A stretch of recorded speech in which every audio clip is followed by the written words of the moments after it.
The little boy's whisper cut through the chaos like a knife through silence. "Mommy won't wake up, and I can't breathe." Rachel Kim heard it, froze, and turned, not knowing the man in the black coat standing in the doorway had heard it too. In a city built on power and blood, where mercy is the rarest currency of all, one woman who survived hell was about to discover that the most dangerous man in Chicago carried the same scars she did. And together, they'd learn that sometimes salvation wears. The face of violence and love is born in the space between breathing and breaking. Welcome to our channel, where second chances don't come easy, where redemption is earned in blood and tears, and where the broken find each other in the darkest places. If you believe that even those who've done terrible things deserve a chance to become someone better, hit that subscribe button and like this video.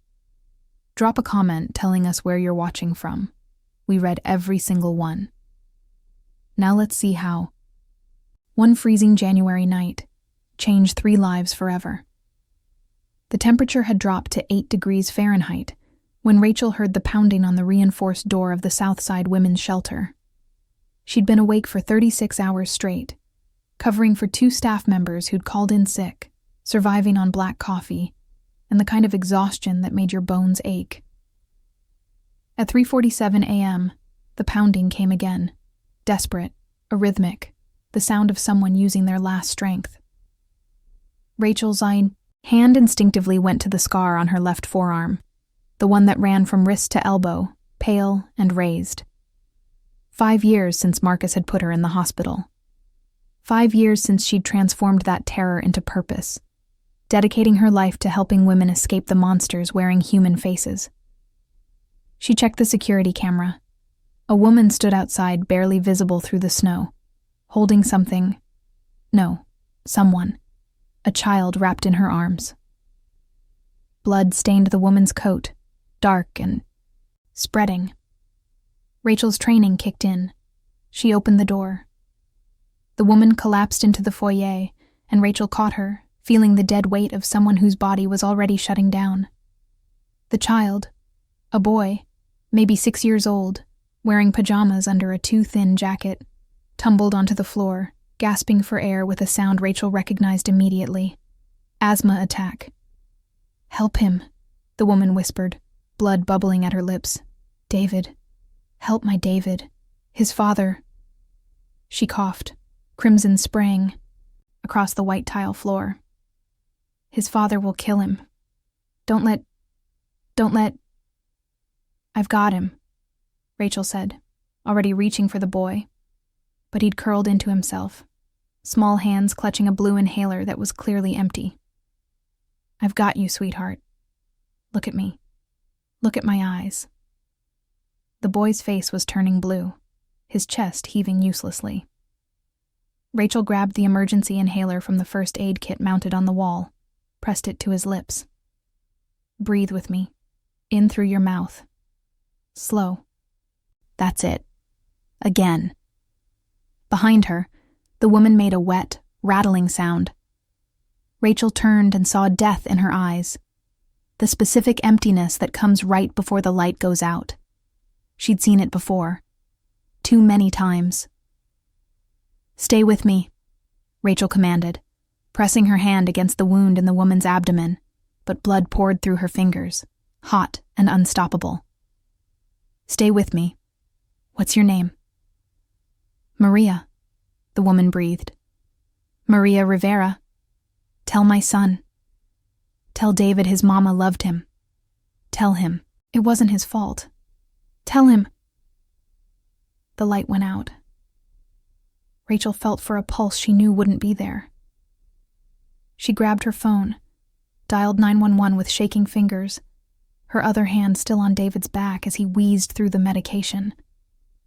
The operator's voice was asking questions Rachel could barely hear over the roaring in her ears. That's when she heard the vehicles outside. Not an ambulance. Multiple cars, engines rumbling, doors slamming. Men's voices, low and urgent. Rachel's body remembered, before her mind did. The sound of violence approaching, the specific frequency of danger. She looked at David. His breathing was evening out, but his eyes, dark brown and enormous, were locked on his mother's body, and something inside Rachel shattered and reformed harder. "David," she whispered, crouching in front of him, blocking his view of Maria. "Listen to me very carefully. We need to hide, right now. Can you be very, very quiet?" The front windows exploded inward. Rachel grabbed David and ran, her body moving on pure survival instinct, the same instinct that had kept her alive when Marcus had tried to kill her. She knew every inch of this shelter, including the basement storage room with the hidden entrance behind the old furnace. She shoved David into the crawl space, squeezed in after him, pulled the false panel shut just as she heard boots on the stairs. The space was barely 4 feet high, freezing cold, pitch black.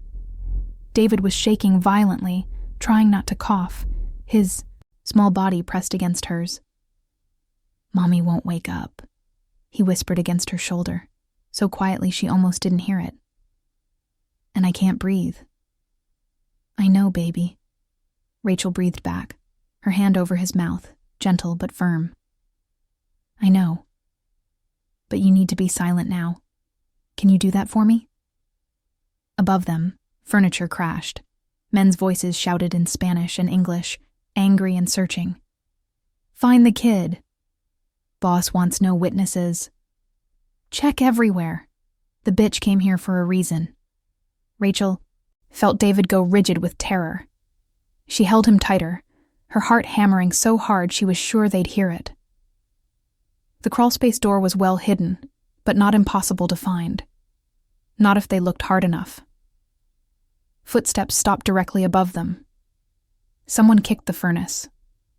Metal rang like a bell. Then gunshots exploded through the building. Different guns, different rhythm. Shouting intensified. More breaking glass. The sound of men fighting, dying. It lasted 3 minutes that felt like 3 hours. Then silence. Footsteps again, but different, controlled, purposeful. A man's voice deep and cold. "Clear the building. I want to know who was here." Rachel's entire body was shaking now, her arms locked around David. She'd survived Marcus. She'd built a life helping others survive. But she couldn't fight her way out of this. Couldn't protect this child from whatever was coming. The false panel was pulled away, and light flooded in, blinding after the darkness. Rachel looked up, into the face of a man who would have terrified her even if she hadn't just watched people die. Tall, well over 6 feet, with an athletic build visible even under his expensive black coat. Short dark brown hair perfectly styled despite the chaos. A well-groomed beard framing a strong, angular jaw. And eyes, dark brown, intense, the kind of eyes that saw everything and revealed nothing. He stared at her, then at the boy in her arms, then back at her. "Come out," he said. Not a request, a command, delivered in a voice used to absolute obedience. Rachel didn't move. Couldn't move. Every survival instinct screamed at her to stay hidden, stay small, stay invisible the way she'd learned to do with Marcus. The man's jaw tightened. He crouched, bringing himself to eye level with the crawl space, and Rachel saw his hand resting on the gun at his hip. But his voice, when he spoke again, was quieter. "The men who came here are dead. You're safe now. But we need to move. More will come." "Who are you?" Rachel's voice came out stronger than she felt. "Someone who doesn't hurt women or children," he said. And there was something in his eyes, something old and damaged that Rachel recognized because she'd seen it in her own mirror. "My name is Nathaniel Corsetti, and you need to trust me right now, or you'll both die here," David whispered again, so quiet, his breath wheezing. "Mommy won't wake up." Nathaniel Corsetti's eyes closed for just a second. When they opened, they were darker, harder, haunted. I know, son, he said, and his voice cracked on the word. I know. Word count, 850. David wouldn't come out for Nathaniel, wouldn't come out for the 2 other men in expensive suits who appeared in the doorway, their faces carefully neutral. Wouldn't move at all until Rachel whispered, I'll hold your hand the whole way. I promise. Only then did the boy uncurl himself and crawl forward, his small hand gripping Rachel's with desperate strength. They emerged into carnage. Rachel tried to shield David's eyes, but he'd already seen his mother's body on the floor, now covered with someone's black coat. 5 other bodies sprawled across the shelter's common area, blood pooling on the tile. The air smelled like copper and gunpowder and death. Rachel's legs nearly gave out. She'd left violence behind 5 years ago, rebuilt herself into someone who saved people instead of needing to be saved. But here it was, again, following her like a shadow she couldn't outrun. Nathaniel was giving orders in Italian to his men, rapid and clipped. One man was already on his phone, speaking in low tones. Another was checking windows. The efficiency of it was terrifying. They moved like a machine, cleaning up murder as casually as someone might clean up a spilled drink. Who was she? Nathaniel asked, turning to Rachel. His eyes flicked to David, then back to her face. The woman who came to your door. Rachel's mouth was dry. Maria Rivera. She said her husband would kill her son. That's all I know. Something changed in Nathaniel's expression. A muscle jumped in his jaw.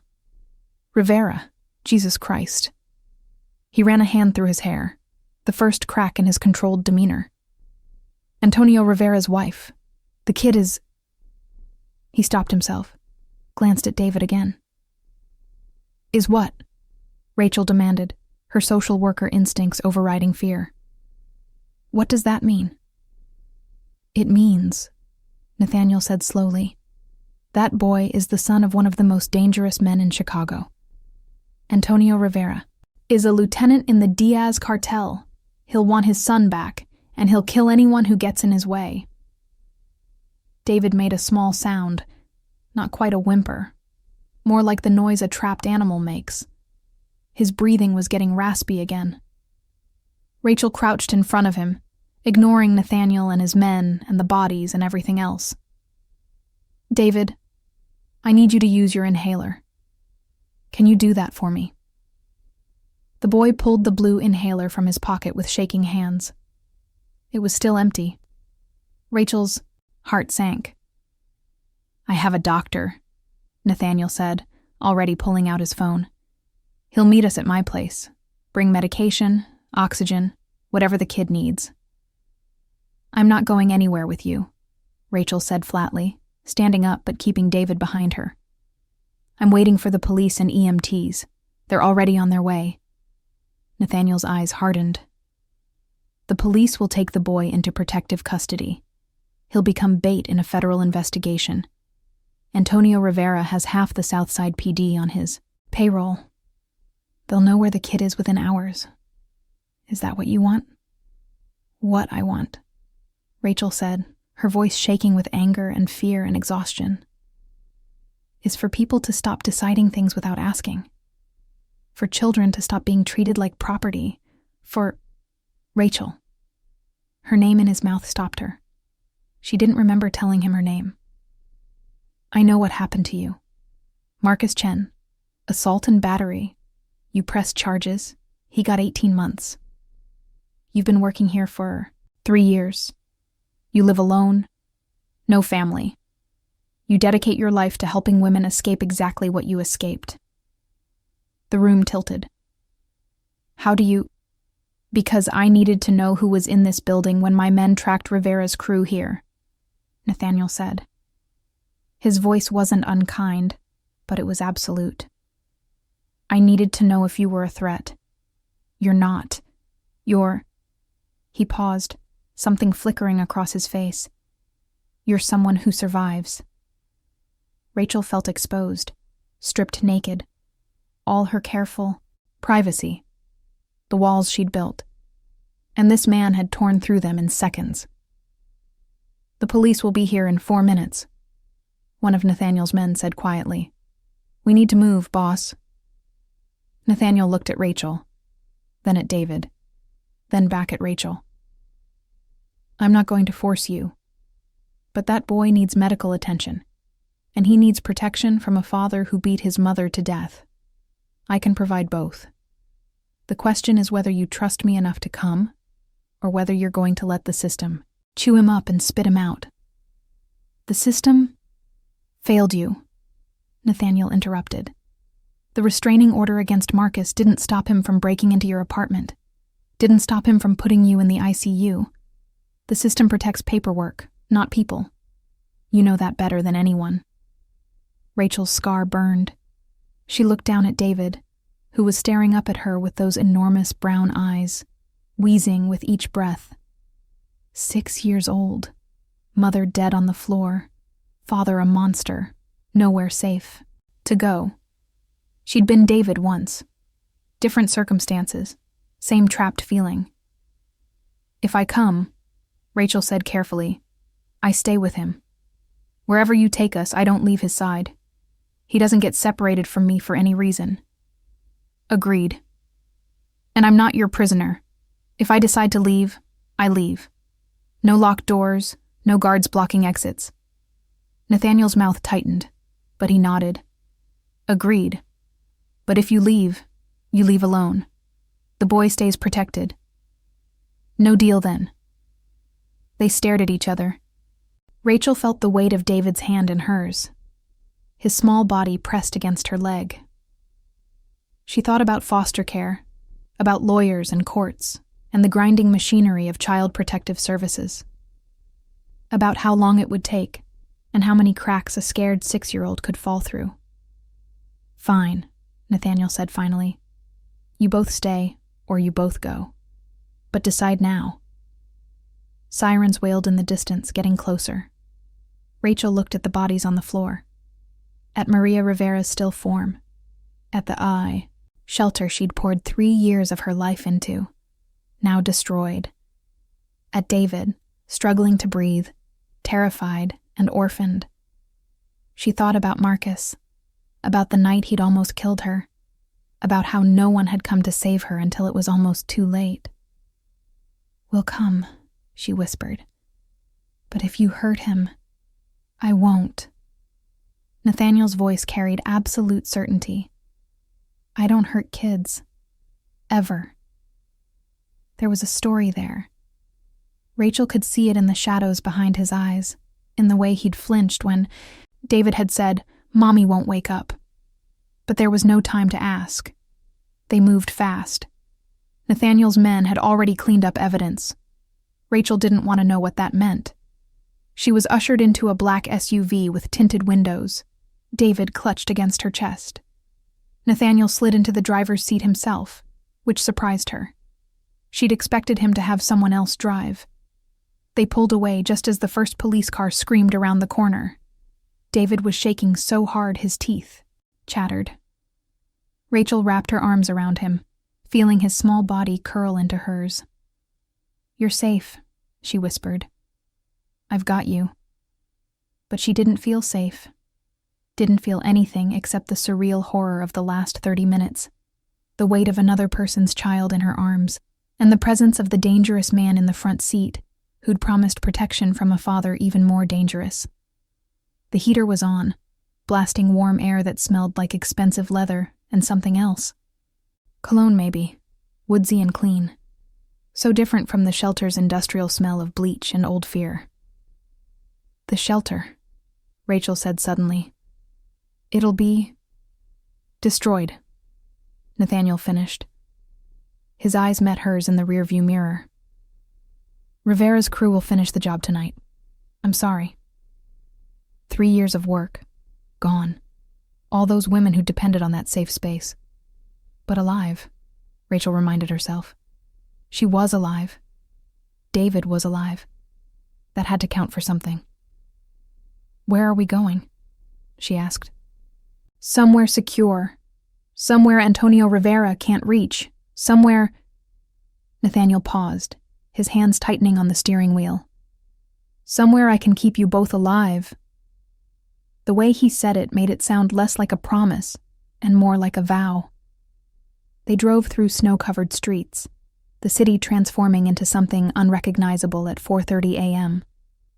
Rachel had lived in Chicago her entire life, but she didn't recognize this route. They were heading north, away from the south side, into neighborhoods where the houses got bigger and the gates got higher. David's breathing was getting worse. Rachel could hear the wheeze in his lungs, feel the way his small body struggled for air. "How much longer?" she asked, trying to keep panic out of her voice. 5 minutes. Doctor's already there." Rachel held David tighter, pressed her lips to his hair. "Hang on, baby. Just a little longer." "I want my mommy," David whispered. Not crying, not begging, just stating a fact that would never be true again. Rachel's throat closed. She'd said the same words once, 16 years ago, standing over her own mother's casket. There was no good answer to that want, no comfort that didn't taste like a lie. "I know," she said instead. "I know you do." In the rearview mirror, Nathaniel Corsetti's eyes were dark and haunted. He looked away. Nathaniel's "somewhere secure" turned out to be a fortress disguised as a home. They pulled through iron gates that closed behind them with a finality that made Rachel's stomach clench. The house, no, mansion, rose 3 stories, all stone and dark windows, surrounded by walls and cameras, and the kind of silence that comes from being far away from anyone who might hear you scream. Rachel's fight-or-flight response kicked in hard. This was a mistake. She'd traded one cage for another, and now she was trapped with a man who killed people as casually as breathing. But David was wheezing, his lips tinged blue even in the dim light, and she couldn't protect him if he couldn't breathe. A man in his 60s waited at the door, medical bag in hand, wearing an expensive sweater despite the hour. He didn't ask questions, just gestured them inside and up a staircase wider than Rachel's entire apartment had been. The room they entered was warm, decorated in soft blues and grays, with a bed that could have fit 4 people. Someone had already set up medical equipment: oxygen tank, nebulizer, monitors. This wasn't improvised. This was prepared. "How long have you known we were coming?" Rachel asked Nathaniel. He stood in the doorway, not entering. "Since my men found out Rivera's wife had run. I've been tracking her for 2 days." "Why?" "Because Antonio Rivera works for people I'm trying to destroy," Nathaniel said flatly. "And I thought maybe his wife could help me do that. But then..." He looked at David, his jaw tightening. "It doesn't matter now." The doctor, he introduced himself simply as Dr. Chen, no relation to Marcus, which Rachel confirmed with sharp relief, worked quickly. He gave David breathing treatments, checked his vitals, listened to his lungs with a stethoscope while making concerned noises. "Severe asthma, likely triggered by stress and cold exposure," Dr. Chen said quietly to Rachel. "He'll need to stay on oxygen tonight. I'll leave medication and a nebulizer." "Has he been without his regular treatments?" "I don't know," Rachel admitted. "I just met him 2 hours ago." Dr. Chen's eyes flicked to Nathaniel, back to Rachel. He was clearly used to not asking questions about the situations he walked into. "I'll come back tomorrow to check on him. If he has any trouble breathing before then, call me immediately." He left instructions, prescriptions, equipment. Then he disappeared as quietly as he'd come, and Rachel was alone with David, and the most dangerous man she'd ever met. Nathaniel still hadn't entered the room. He stood at the threshold like there was an invisible line he couldn't cross. "There's a bathroom through that door," he said, nodding to the left. "Clothes in the closet, my sister's. They should fit you well enough. Food downstairs whenever you're hungry. Security cameras cover the grounds but not inside the house. You can move freely." "Am I a guest or a prisoner?" Rachel asked bluntly. "Which do you want to be?" "I want to leave." Nathaniel's eyes hardened. "Can't. Not until we know where Antonio is and what he knows. If you walk out that door, he'll find you in 6 hours. And what he'll do to you for helping his wife." He stopped. "You don't want to know." "So prisoner then." "Protected." His voice was steel. "There's a difference." David made a small sound, and they both turned. The boy was watching them. Oxygen mask over his small face, eyes red-rimmed but dry. He'd cried himself out, maybe. Or maybe he was too scared to cry anymore. Rachel sat on the edge of the bed, took his hand. "How are you feeling, sweetheart?" David pulled the mask down. "Is the man going to hurt us?" Nathaniel flinched like he'd been shot. "No," Rachel said firmly, though she wasn't sure she believed it. "He's going to keep us safe." "From my daddy?" The room went silent. Even the hum of the oxygen machine seemed to pause. "Yes," Nathaniel said from the doorway. His voice was rough. "From your daddy." David looked at him for a long moment. Then quietly, "My daddy hurt my mommy a lot. She cried all the time. She said we were going to run away, but then—" His breath hitched. Then she stopped moving. Rachel's heart shattered. She'd heard hundreds of stories like this, but somehow, this one cut deeper. Maybe because she'd felt Maria's blood on her hands. Maybe because David's brown eyes looked exactly like how she'd felt at 22, bleeding on her bathroom floor while Marcus screamed through the locked door. "You're not going back to him," she said fiercely. "Do you hear me? You're never going back to him. Promise?" David's voice was so small. Rachel couldn't. "Promise." She had no legal right to this child, no authority, no way to enforce it. But she looked him in his terrified eyes and said it anyway. "I promise." Nathaniel made a sound, not quite a cough, more like he was clearing emotion from his throat. When Rachel glanced at him, his expression was carefully blank, but his hands were clenched into fists at his sides. "Get some rest," he said abruptly. "I'll be downstairs if you need anything." He left before Rachel could respond. David fell, asleep within minutes, exhausted beyond measure, the oxygen mask fogging with each small breath. Rachel watched him, this child who'd been thrust into her care by violence and chance, and a dead woman's last desperate choice. She should have been exhausted too. Should have collapsed. But adrenaline still buzzed through her veins, keeping her wired and alert. Around 6 a.m., she carefully extracted herself from David's grip and went to explore. The room was luxurious in that understated way that screamed money, soft carpet, real artwork on the walls, a bathroom with marble counters and a bathtub big enough to swim in. The closet Nathaniel had mentioned was full of women's clothes, all expensive, all in sizes that would fit Rachel's thin frame. She wondered about the sister, wondered if she knew her brother was a killer. Rachel found sweatpants and a sweater, changed out of her blood-stained clothes, and ventured into the hallway. The house was silent, except for the faint sound of music?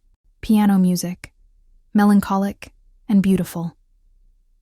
She followed the sound downstairs, through rooms decorated with the kind of taste that money could buy, until she found him.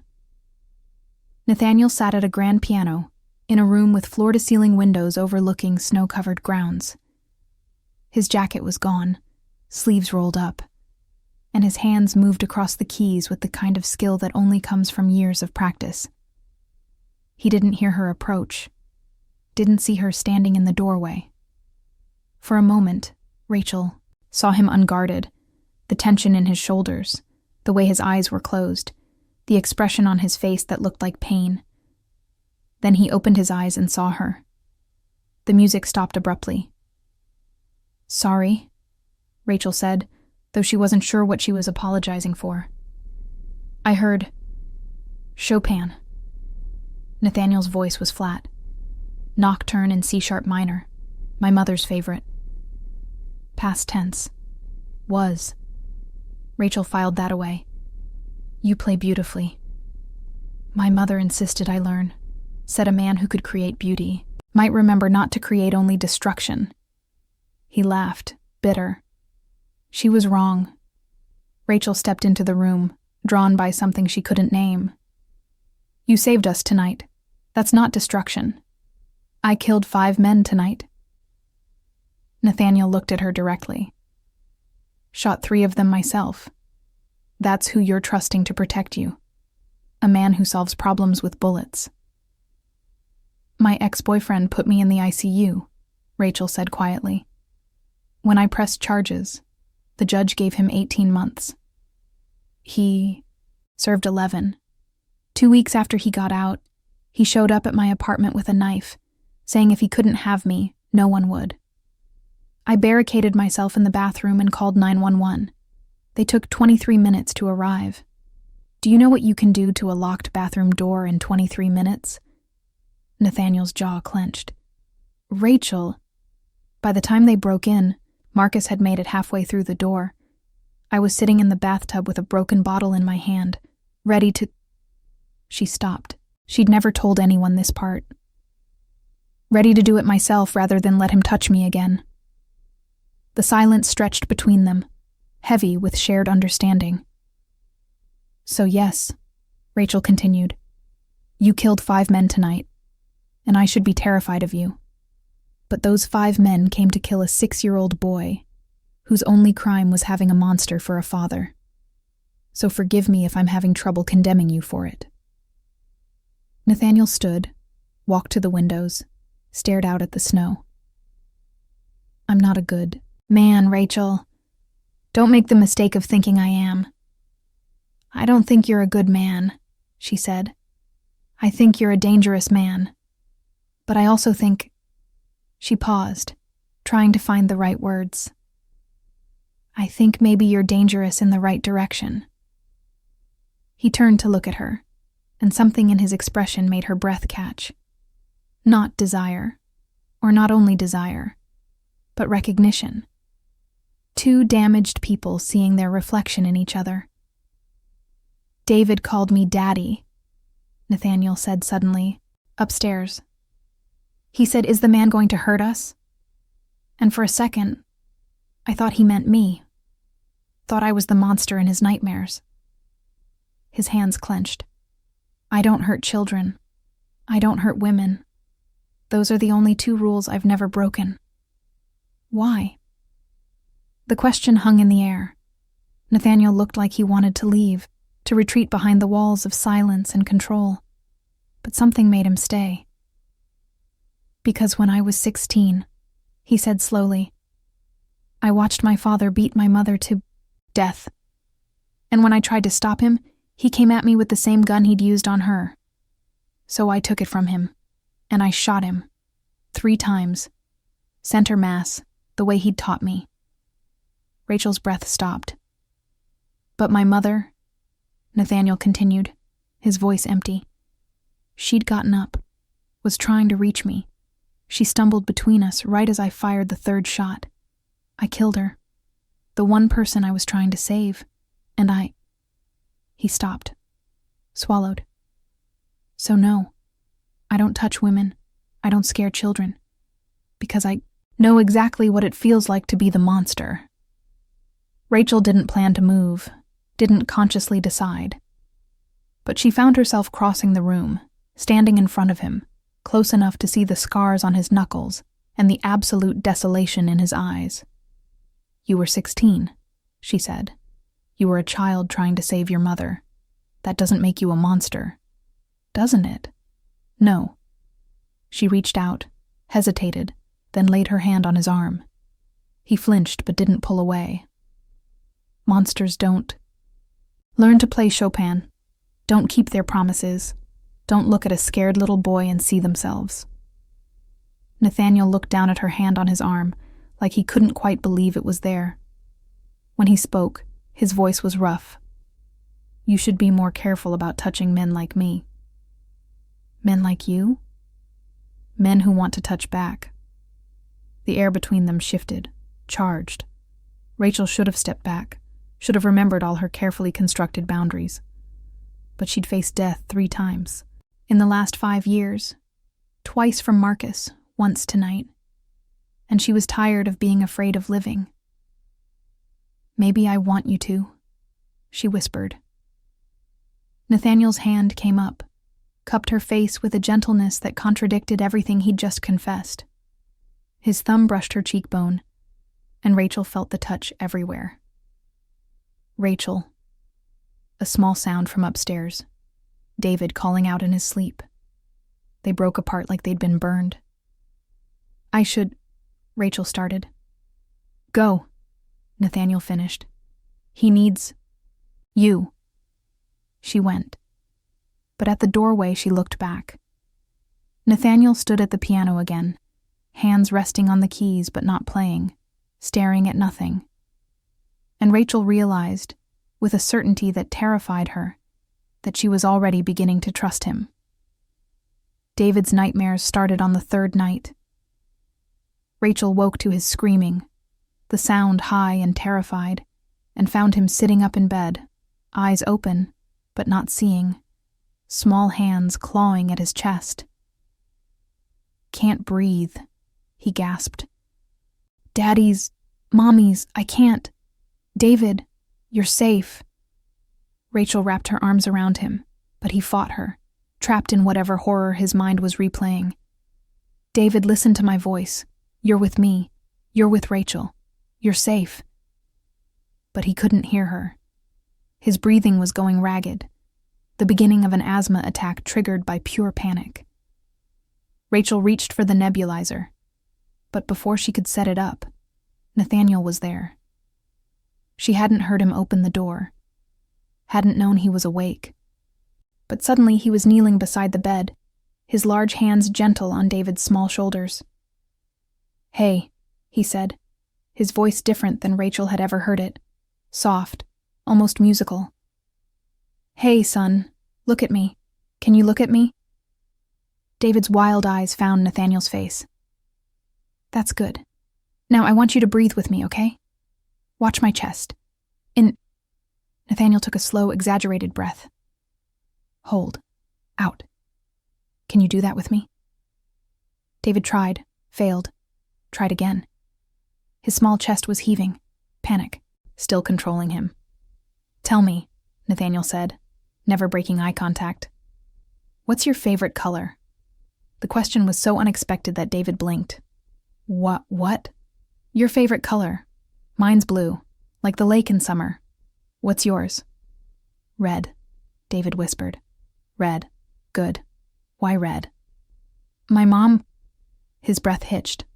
"My mom had a red dress. She wore it when we went to the park." "That sounds nice. When did you go to the park?" "Last summer, before..." David's hands clenched into fists. "Before..." Daddy got mean again. Nathaniel's expression didn't change, but Rachel saw his shoulders tighten. "Tell me about the park. What did you do there?" And just like that, David started talking, about swings and slides and ice cream that melted too fast, about his mother pushing him higher and higher until he thought he could touch the clouds. His breathing was evening out, the panic receding as Nathaniel kept him anchored with questions and gentle presence. Rachel watched, stunned. She'd taken courses on childhood trauma, knew all the clinical techniques. But watching Nathaniel work was like watching someone who'd lived through it himself, who knew instinctively what David needed. When David finally fell asleep again, Nathaniel carefully lifted him.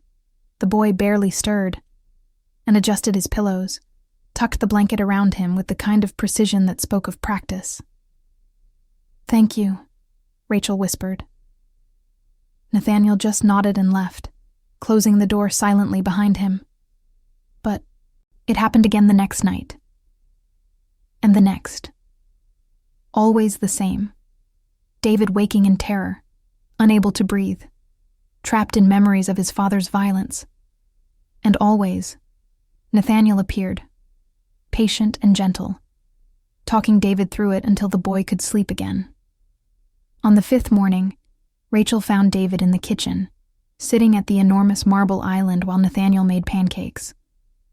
The scene was so domestic, so normal, that it took her breath away.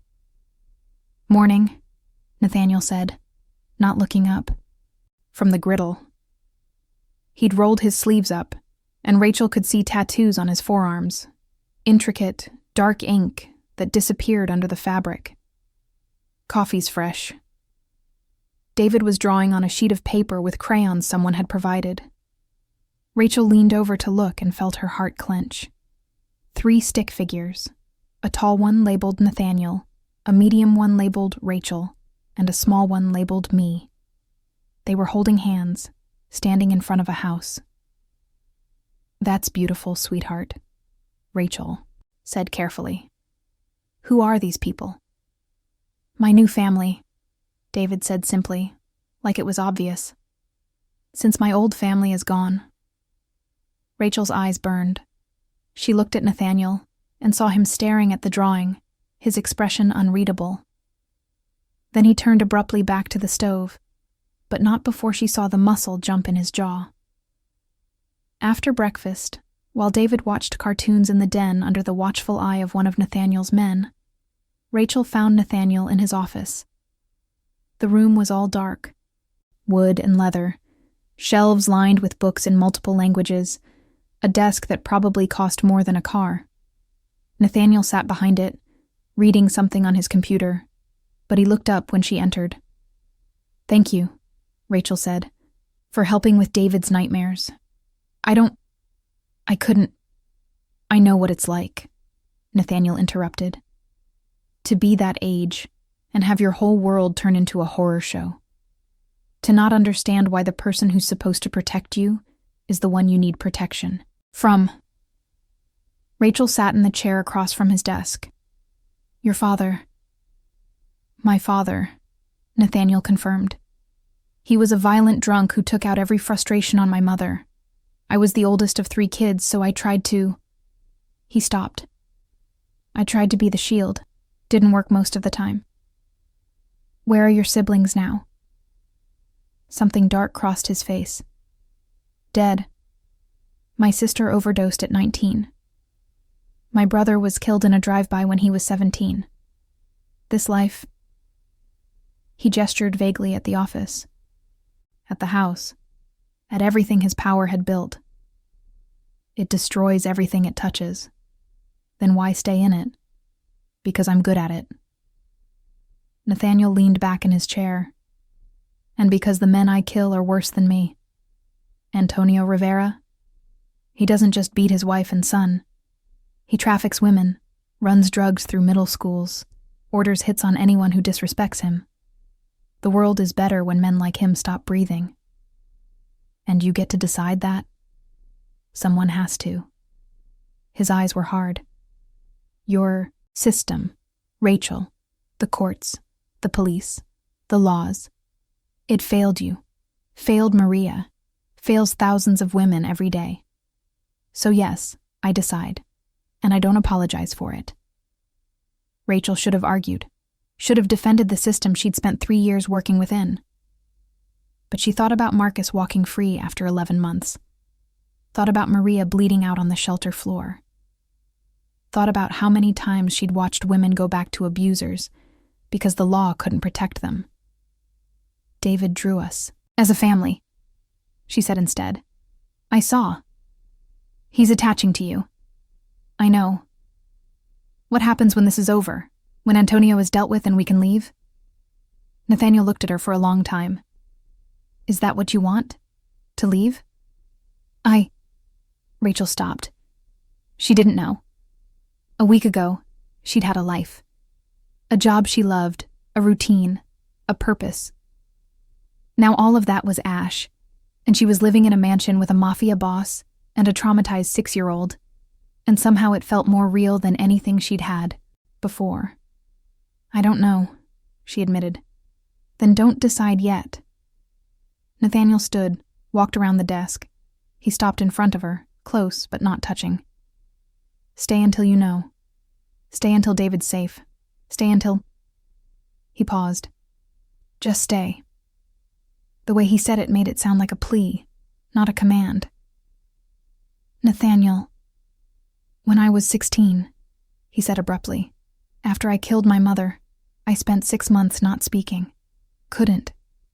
Every time I tried, I saw her face, saw the blood, saw...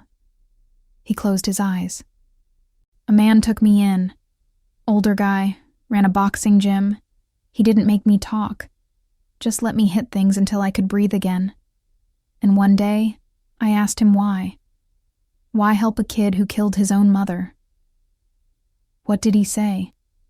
He said, because you're not broken, son. You're breaking. And if someone doesn't catch you while you fall, you'll shatter into pieces you can never put back together. Nathaniel opened his eyes.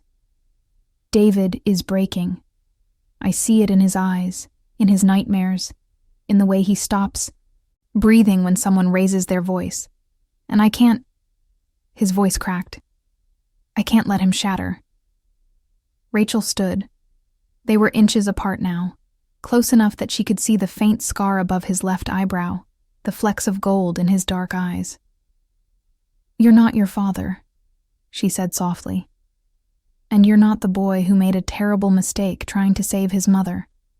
You're the man who's choosing every day to be different. You don't know what I've done. I know what you're doing now. I know you sit up with a nightmare-ridden child at 3 a.m. I know you make pancakes shaped like dinosaurs. I know you play Chopin when you think no one's listening. I know... She reached up, hesitated, then laid her palm against his cheek. His skin was warm, rough with stubble. I know you're trying. Nathaniel's hand covered hers, holding it against his face. Rachel. The office door burst open. Nathaniel moved so fast Rachel barely saw it. 1 second he was in front of her. The next he was standing with his body between her and the door, hand inside his jacket where she knew he kept a gun. But it was only one of his men, Marcus, no relation to her ex, though the name still made her flinch. He looked agitated. Boss, we have a problem. Antonio Rivera is on the move. He hit 3 of our safe houses last night, tore them apart looking for something, and... Marcus glanced at Rachel, uncertain. Say it, Nathaniel ordered. He's telling everyone who'll listen that he wants his son back, and that he'll burn Chicago down to find him. The temperature in the room dropped. He knows David's alive, Rachel said, her voice hollow. He knows someone took David from the shelter, Nathaniel corrected. He doesn't know who, doesn't know where, but he's looking, and he won't stop. Rachel's hand went to her scar. The old fear tried to rise, the feeling of being hunted, of waiting for violence to find her again. But Nathaniel turned to her, and his eyes were steel. He's not getting near you. Either of you. I don't care if I have to go to war with every crew in Chicago. He's not touching that boy. Why? Rachel asked. Why do you care so much? David he's not yours to protect. Nathaniel's expression was raw. Because I'm 16 years old again, trying to save someone I love from a monster. And this time, I'm not going to fail. The words hung between them, heavy with meaning. Boss, Marcus said quietly. There's more. The FBI is asking questions about the shooting at the shelter. They know it was us. They want to talk. Let them want. Nathaniel's voice went cold. We're not giving them anything. They're offering a deal, immunity for information about Rivera's operations. Nathaniel was silent for a long moment. Then, set up a meeting, but not here, somewhere neutral. After Marcus left, Rachel turned to Nathaniel. You're considering it, working with the FBI. I'm considering, Nathaniel said slowly, what happens when this war is over, where David goes, where you... He stopped. I'm considering what kind of man I want to be when you look at me. Rachel's breath caught. Nathaniel, I need to check the perimeter, he said abruptly, pulling back. Stay in the house. Don't go near the windows, and keep David close. He left before she could respond. Rachel stood in the empty office, her hand still warm from where he'd held it against his face, her heart pounding with fear and something else. Something dangerous and inevitable. Upstairs, David was humming along to cartoons, safe and breathing and alive. Outside, somewhere in Chicago, a monster was coming, and Rachel realized she trusted the dangerous man in the house more than she trusted anyone to stop him. The FBI came on a Tuesday morning, 2 agents in dark suits who looked like they'd stepped out of a crime drama. Rachel watched from the upstairs window as Nathaniel met them outside, his posture rigid, every inch the man who commanded absolute power. She couldn't hear the conversation, but she could read body language. The agents were pushing. Nathaniel was pushing back.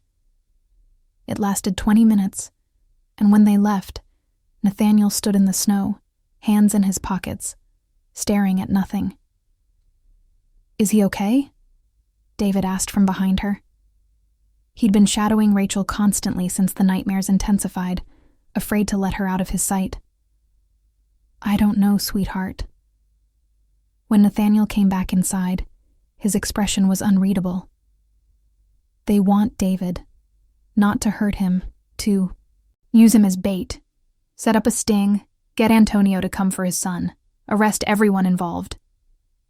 Rachel's blood went cold. No. I told them no. Nathaniel's jaw was tight.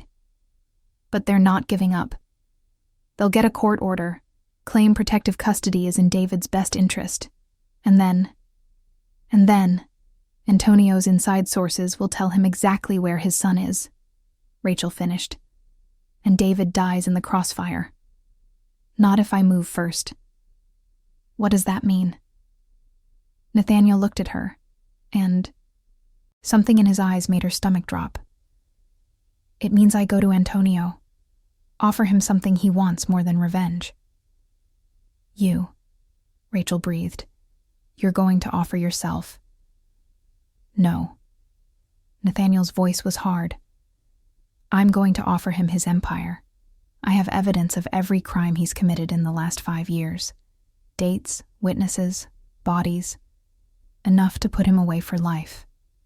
I give it to the FBI. He goes down. But if he comes near David, if he so much as breathes in this direction, I release it.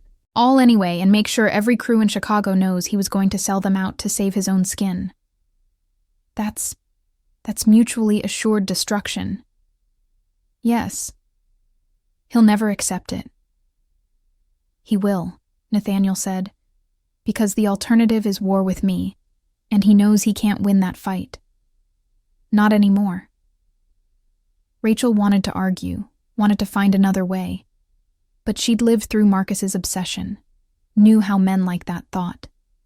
They didn't accept defeat, didn't stop until they won or died. When? She asked.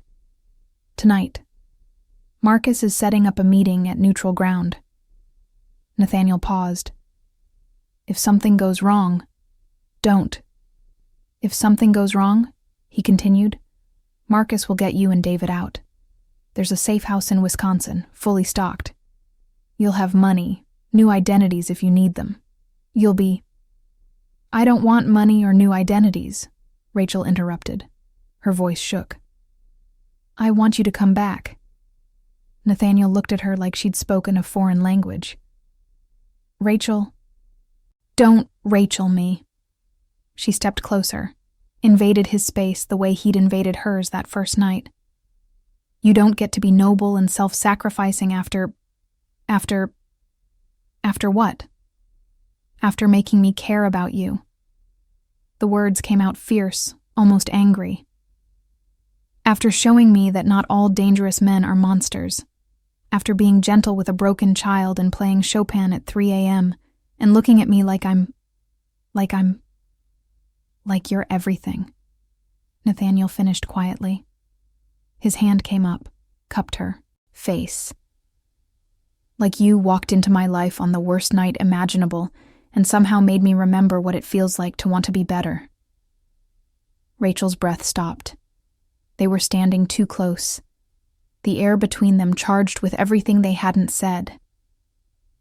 "Then come back," she whispered. "Make the deal with Antonio, survive, and let me keep caring about you." Nathaniel's thumb brushed her cheekbone, the gesture unbearably gentle. "You terrify me, Rachel Kim. Do you know that?" "Good. You terrify me too." He smiled, small and real, and Rachel realized it was the first genuine smile she'd seen from him. It transformed his face, made him look younger, less haunted.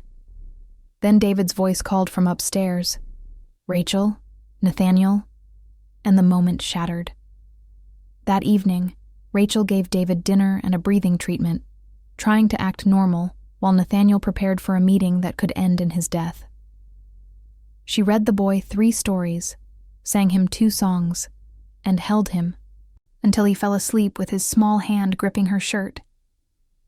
Then she went downstairs and found Nathaniel in the foyer, dressed in all black, checking a gun with the kind of casual efficiency that should have terrified her but somehow didn't. "Rachel." "No goodbyes," she interrupted. "Because you're coming back."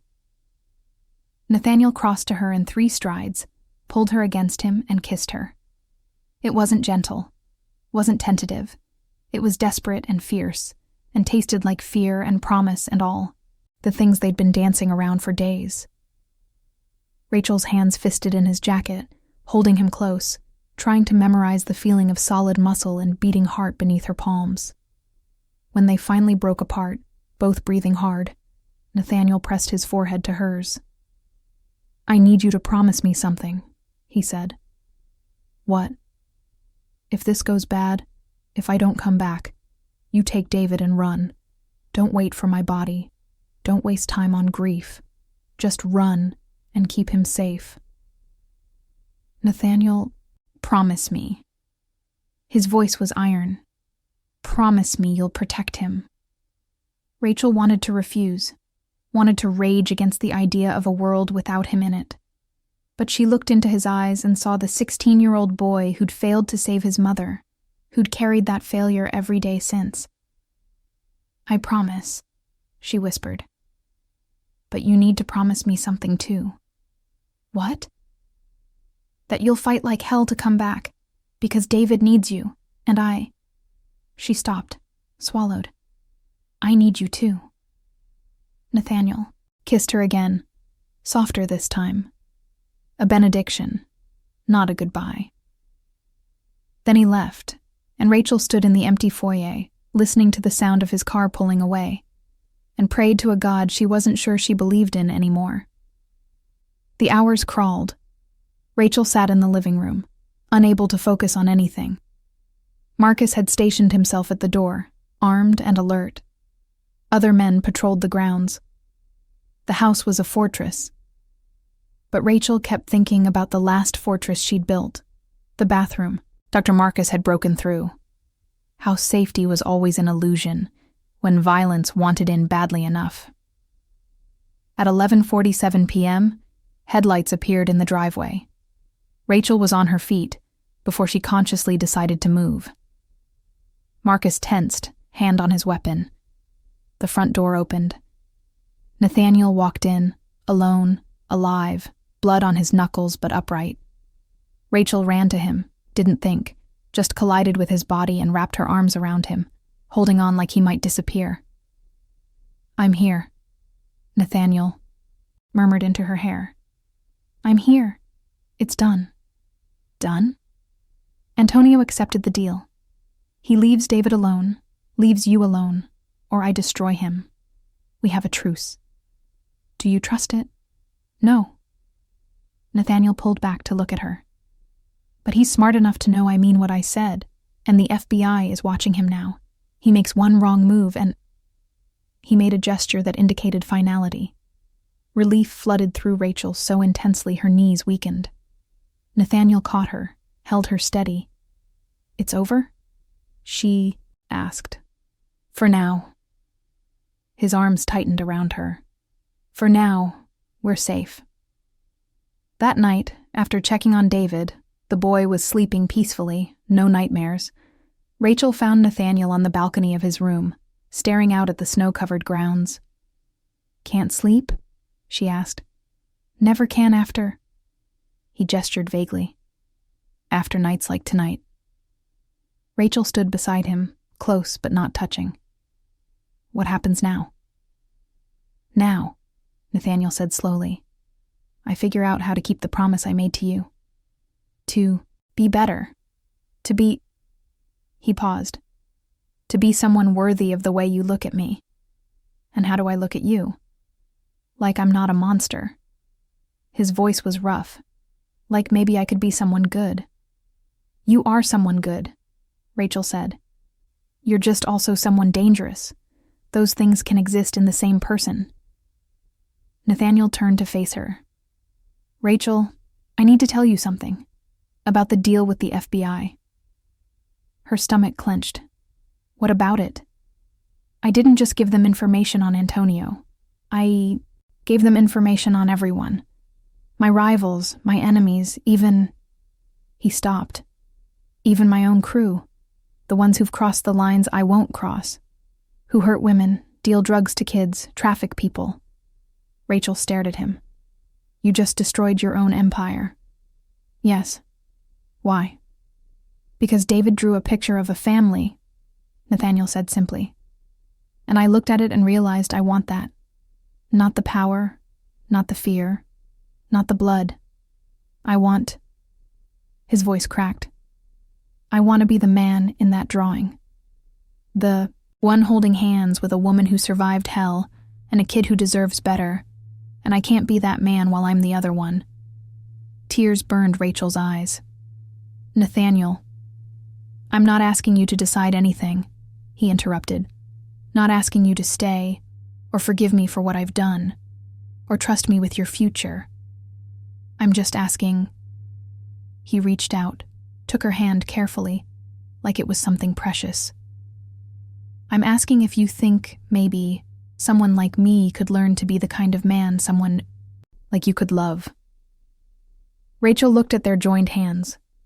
At this dangerous, broken, gentle man who'd saved her life and David's, who'd played Chopin at dawn and made pancakes and held a terrified child through nightmares. "I think," she said slowly, "you already are." Nathaniel's eyes closed. He brought her hand to his lips, pressed a kiss to her scarred wrist, and Rachel felt something inside her chest unlock. They stood there in the cold, holding each other. Two survivors learning that sometimes the strongest thing you can do is let someone else carry the weight. And upstairs, David slept without nightmares for the first time since his mother died. The calm lasted exactly 8 days. 8 days of David's nightmares gradually fading. 8 days of Nathaniel teaching the boy to play simple melodies on the piano. 8 days of Rachel starting to believe that maybe, impossibly, this could work. This strange little family built from violence and chance. Then Antonio Rivera proved why everyone feared him. It happened at 2 p.m. on a Wednesday. Rachel was in the kitchen with David making sandwiches when every alarm in the house started screaming. Nathaniel appeared instantly, gun drawn. "Basement, now." "What?" "Antonio just drove through the front gate." His voice was ice. "He has 8 men with him. Move." Rachel grabbed David and ran. The boy was already shaking, the sound of alarms triggering every trauma response he'd developed. She could hear his breathing going. Ragged, the beginning of an attack. The basement was reinforced like a bunker. Steel door, concrete walls, emergency supplies. Nathaniel ushered them inside, and Rachel saw his men taking positions throughout the house, weapons ready. Stay here, Nathaniel ordered. No matter what you hear, stay here. Marcus will protect you. Nathaniel, I love you. The words came out rushed, fierce. I need you to know that before. Don't. Rachel grabbed his jacket, held on. You're coming back. We agreed. No goodbyes.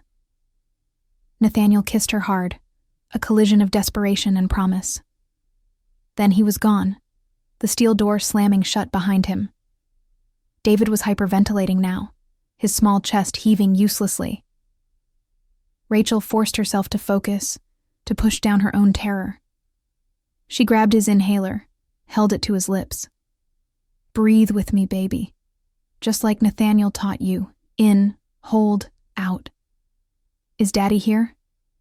David's voice was tiny. Is he going to hurt us? Rachel wanted to lie. Wanted to promise safety she couldn't guarantee. But she'd sworn never to lie to him. Your daddy's here, she said carefully. But Nathaniel won't let him near you. Neither will I. I promise. Marcus stood by the door, ear pressed to it, listening. His expression was grim. Above them, Rachel heard shouting, then gunfire. Sharp cracks that made David scream and press his face into her shoulder. The battle lasted 7 minutes. It felt like 7 hours. When silence finally fell, it was worse than the noise. Rachel held David, counted his heartbeats, and waited for the door to open, praying it would be Nathaniel on the other side. The lock clicked. Rachel tensed, ready to fight if she had to, ready to do anything to protect the child in her arms. The door swung open. Antonio Rivera stood there, gun in his hand, blood on his face. He was shorter than Rachel expected, stocky and muscular, with dead eyes that made her skin crawl. Behind him, 2 of his men flanked the doorway. Hello, son, Antonio said, his voice carrying a thick accent. Time to come home. David made a sound, not quite a scream, more like the noise a trapped animal makes. His breathing ceased completely, terror overriding everything. He can't breathe, Rachel said, her voice steady despite her shaking hands. He needs his inhaler. Please. He needs to stop being soft. Antonio sneered. My son, my property, and you. He pointed the gun at Rachel. You're the bitch who helped steal him. Marcus moved, but one of Antonio's men was faster. A shot rang out, and Marcus went down, blood blooming across his shoulder. Rachel acted without thinking. She grabbed the heavy flashlight from the emergency kit and swung it at Antonio's gun hand with every ounce of strength she had. The gun went flying. Antonio roared, backhanded her across the face. Rachel's head snapped back, stars exploding across her vision, but she didn't let go of David. You want to die? Antonio grabbed her hair, yanked her head back. Fine, I'll kill you, take my son, and burn this place. No. The word came from David. The boy pulled away from Rachel, stepped between her and his father, his small body rigid with terror and something else. Fury. No, David said again, louder. You don't touch her. You don't touch anyone. You're bad. You killed Mommy. You hurt everyone. I hate you. Antonio's face twisted. You ungrateful little... David pulled something from his pocket. Rachel's phone. She'd left it on the kitchen counter, but somehow David had grabbed it before they ran. And he'd been recording. You said you killed Mommy, David said, his voice shaking but clear. You said she was your property. You said all the bad things. And Rachel's phone heard it. Antonio lunged for the phone. David threw it to Rachel, who caught it one-handed and immediately hit send on the video, uploading it to the cloud backup, to her email, to everything. It's already sent, Rachel said, meeting Antonio's eyes. To the FBI, to the police, to every news station in Chicago. You just confessed to murdering your wife in front of a witness. Antonio's face went purple with rage. He raised his gun again, aimed it at David this time. Rachel didn't hesitate. She threw herself in front of the boy, felt the cold certainty of death. The shot never came. Nathaniel appeared behind Antonio like a shadow, disarmed him in one smooth motion, and had the man on the ground in seconds. Blood covered Nathaniel's face and hands, and Rachel saw bodies in the hallway beyond. Antonio's men, taken down by Nathaniel's crew. "You lost," Nathaniel said coldly, his knee on Antonio's back, gun pressed to the man's head. "Your men are dead. The FBI has your confession. Chicago PD is 2 minutes out. You have nothing left." "Then kill me," Antonio spat. "Do it. Prove you're the monster everyone says you are." Nathaniel's finger was on the trigger. Rachel could see the tension in his shoulders, the way every muscle in his body was, coiled for violence. "Nathaniel," she said quietly. "Don't." He looked at her. Blood dripped from a cut above his eye, his expression savage. "He tried to kill you. Tried to take David. He doesn't deserve—" "You're right." Rachel stood, David clutched against her side. "He doesn't deserve mercy, doesn't deserve another breath. But David deserves a father figure who chooses justice over revenge, who shows him that being strong doesn't mean being brutal." "Rachel, please." She walked closer, careful not to startle him. "Please don't let him turn you into your father. Don't let him make you the monster you've spent 20 years trying not to become." Nathaniel's hand shook. For a long moment, Rachel thought he'd pull the trigger anyway. Then he lowered the gun, hauled Antonio to his feet, and shoved him toward the stairs. "Get him out of my sight before I change my mind." The police arrived 3 minutes later. Rachel had already sent them the video, along with evidence of Antonio's other crimes that Nathaniel's people had compiled. There was no way out for him. No lawyer could save him from his own recorded confession. As they dragged Antonio away, still cursing and threatening, David started to cry. Not scared tears, relieved tears. The kind that come when something that's been crushing you finally lifts. Rachel held him, and Nathaniel wrapped his arms around them both, and they stood in the ruined house, bloodied and shaking, while the trauma of the last 2 weeks finally broke. "Is it over?" David whispered. "Is he really gone?" "He's really gone," Nathaniel said, his voice rough. "He can't hurt you anymore. Can't hurt anyone." "Did you kill him?" David asked, looking up at Nathaniel with those enormous brown eyes. "I know you wanted to." Nathaniel crouched down, met David's eyes directly. "I wanted to. So badly I could taste it. But Rachel's right. Being strong doesn't mean being brutal. It means choosing to be better, even when it's hard. Especially when it's hard." David was quiet for a moment. Then, "My mommy said you have to be brave to choose good things. She said being mean is easy. Being good is hard." Nathaniel's eyes filled with tears. "Your mommy was very smart." "I know."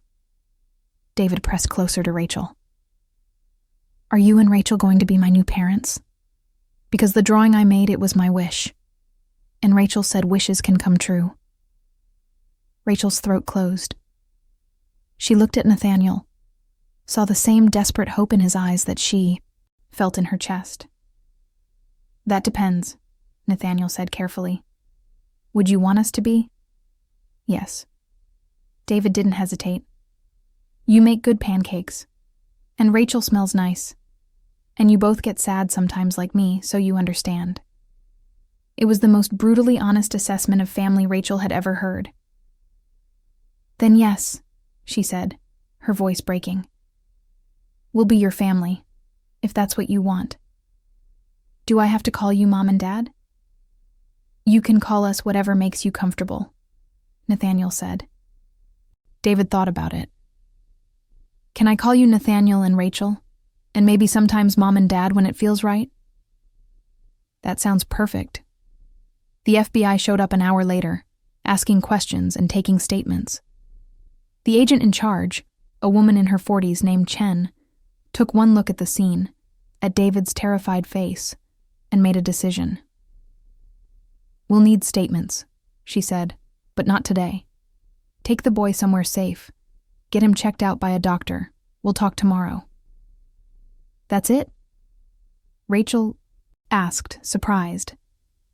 Agent Chen looked at her with understanding eyes. "Ms. Kim, I've seen the video. I've seen Antonio Rivera's record, and I see a traumatized child who just watched his father confess to murder. I think justice can wait 24 hours for mercy." As they left, Nathaniel's doctor had already been called to meet them at a new safe house. Rachel felt the first stirrings of hope. Not the naive hope of easy endings, the real kind. The kind built on survival and choice and people, deciding every day to be better than their worst moments. 6 months later, Rachel stood in the doorway of a newly renovated brownstone on Chicago's North Side, watching Nathaniel and David paint the last bedroom. Well, Nathaniel was painting. David was mostly getting paint in his hair and laughing. "You're supposed to paint the walls, not yourself," Nathaniel said. But there was no real complaint in his voice, just warmth. "I'm making art," David declared, holding up his paint-covered hands. Rachel said art is important. "Rachel says a lot of things," Nathaniel replied, catching her eye with a smile that still made her breath catch. "Most of them are right." The brownstone was 3 stories, with tall windows that let in floods of light and a backyard big enough for David to play in. It wasn't the fortress Nathaniel had kept before. No bulletproof glass, no armed guards at every entrance. Just a home. After Antonio Rivera's arrest and the subsequent arrests of half his crew. Thanks to Nathaniel's cooperation with the FBI, the immediate danger had passed. Antonio would spend the rest of his life in prison. The trial had been brutal, with David's recorded video playing in court, but Rachel and Nathaniel had been there for every second, helping David understand that telling the truth wasn't betrayal, it was survival. Nathaniel had kept his word about dismantling his empire. He'd given the FBI everything, accepted immunity in exchange for testimony, and walked away from the life he'd built. It hadn't been easy. Some of his former associates had threatened retaliation. But Nathaniel had enough powerful friends and enough dangerous reputation that most chose to let him go in peace. "What are you thinking about?" Nathaniel asked, appearing beside her. He'd gotten paint on his forearm, and there was a streak across his jaw that he didn't seem to notice. "I'm thinking," Rachel said, "about the night we met. How terrified I was. How certain I was that you were going to hurt us. And now? Now I'm certain you're going to get paint on the ceiling if David aims wrong." Nathaniel laughed, pulled her close despite David's shriek of "gross, no kissing" from inside. "Seriously, are you happy?" Rachel looked up at him. The expensive suits were gone, replaced by jeans and a t-shirt spattered with blue paint. The cold, controlled mask had softened into something warmer, more human. He still had nightmares sometimes, still flinched when anyone came up, behind him too fast. But he was trying, every day, consciously, to be better. "I'm happy," she said, and meant it. The adoption paperwork for David had been finalized last month. Rachel had officially become his legal guardian, with Nathaniel listed as co-parent once they made it official. They'd been living together for 3 months now, first in a temporary apartment, now here, building something real. "Rachel," David called, "come look. I painted a picture of us." Rachel walked into the room and saw, on the wall that was supposed to be pale blue, a family portrait in vivid handprints. 3 figures holding hands, just like the drawing David had made months ago.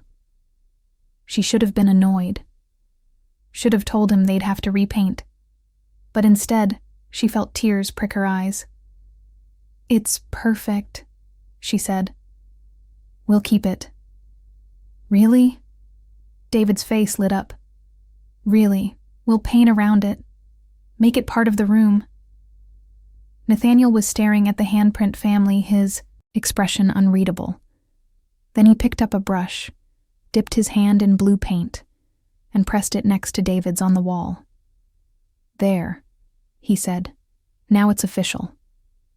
Rachel added hers. 3 handprints, overlapping, permanent. Later, after David had been bathed and fed and put to bed in his new room, decorated with stars on the ceiling that glowed at night, Rachel found Nathaniel on the back porch, staring up at the sky. "He didn't have nightmares last night," Nathaniel said as she sat beside him. "First time in 3 weeks. Dr. Morrison says that's normal. Trauma healing isn't linear." "I know." Nathaniel was quiet for a moment. "I testified against 5 different crews in the last 6 months. Put people I knew, people I worked with, in prison. Sometimes I wonder if I did the right thing." "Did those people hurt innocents?" "Yes." "Then you did the right thing." "It doesn't feel right. Feels like betrayal." Rachel took his hand. "Loyalty to evil isn't loyalty, Nathaniel. It's complicity." He looked at her, something vulnerable in his eyes. "How do you always know the right thing to say?" "I don't. I just know what I would have wanted someone to say to me when I was trying to figure out how to survive Marcus." Nathaniel lifted her hand to his lips, kissed the scar on her wrist. The gesture was so familiar now, so tender, it made her chest ache. "I have something for you," he said suddenly, reaching into his pocket. Rachel's heart stopped. "Nathaniel, it's not, well, it is, but..."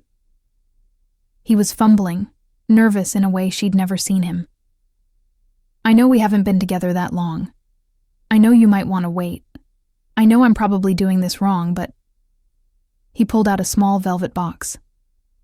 "I promised David I'd ask you properly," Nathaniel continued.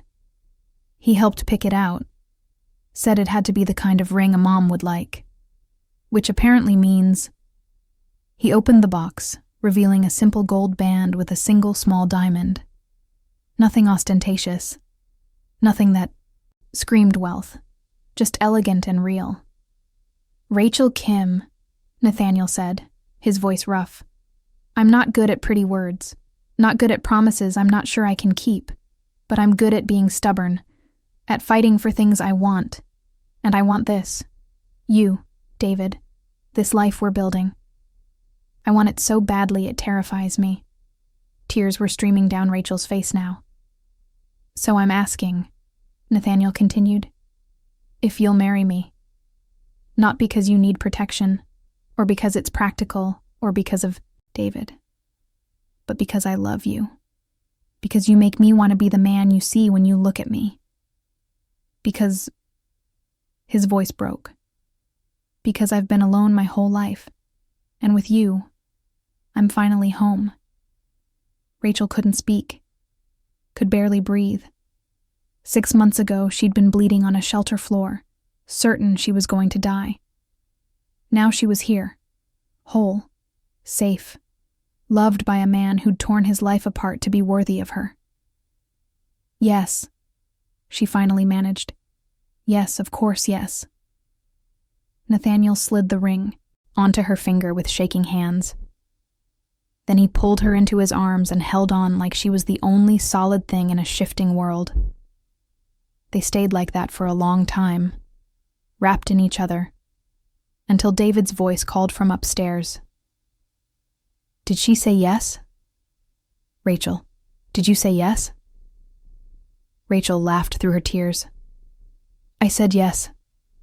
David's cheer echoed through the house. The wedding was small, held in the backyard of the brownstone on a warm October afternoon. Just a handful of people. Dr. Chen, who'd saved David's life that first night, Agent Chen from the FBI who'd helped make sure Antonio stayed locked away, Rosa, who'd helped Nathaniel's sister before she died, and who cried through the entire ceremony, and Marcus, who'd recovered from his gunshot wound and now ran a security consulting firm with Nathaniel, and David, wearing a small suit that he'd picked out himself, standing between them as ring-bearer, his face bright with pride. The officiant was a woman Rachel had worked with at the shelter, one of the few staff members who'd survived when Antonio's men had burned it down. She'd helped Rachel plan the rebuilding, a new center, bigger and safer, funded by anonymous donors, Nathaniel, and staffed by people who understood trauma firsthand. "Do you, Rachel Kim, take this man to be your husband?" Rachel looked at Nathaniel, at the man who'd been her nightmare and her salvation, who'd proven that people could change if they wanted it badly enough. "I do." "And do you, Nathaniel Corsetti, take this woman to be your wife?" "I do." His voice was steady, but his hands shook as he slid the band onto her finger. "By the power vested in me by the state of Illinois, I pronounce you husband and wife. You may kiss the bride." Nathaniel pulled Rachel close and kissed her, and David cheered, and the small gathering applauded. It was simple. It was real. It was theirs. That night, after the guests had left and David had finally fallen asleep, exhausted from excitement, Rachel and Nathaniel sat on their bed, processing the day.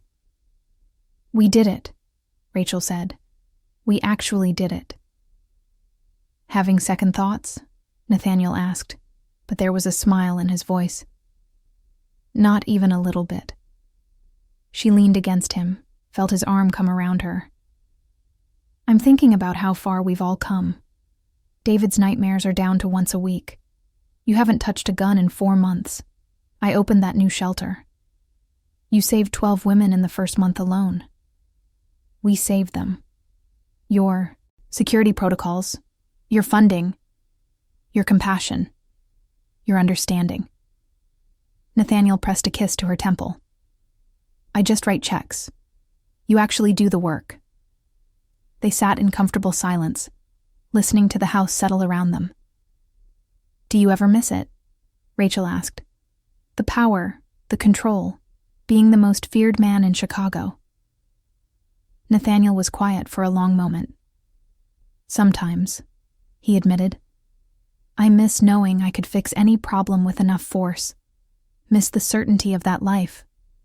But then I hear David laugh, or watch you light up when you talk about the center, or I wake up next to you and realize I'm not lonely anymore, and I remember why I left."